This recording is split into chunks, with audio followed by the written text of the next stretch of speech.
and like thingiye ngenkulumo zabantu most yabantu abamamela umculo wami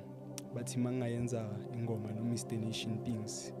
ngaba na something ehlangana because most ama record label angisho ukuthi ama record label are wrong but most yawo ama label owner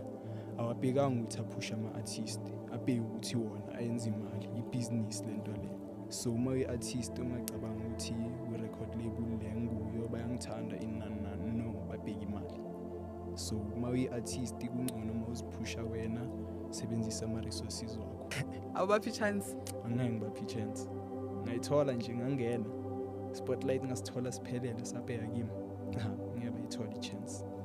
ngibayeke sizokhala strong thola text bathi ngifuneke ethetha ngo7 interview yaqala ngo7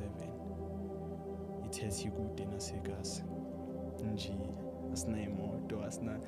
like kusamele u-request uma uya request nje like bangasicabangeli as ama-artist bese ekugcineni bazothina sikho serious like la obvious yeah obvious mara like uyakhula like le oyidrophe manje le ozoyidropha after this one ozoyidropha izoba better than this one angithi obvious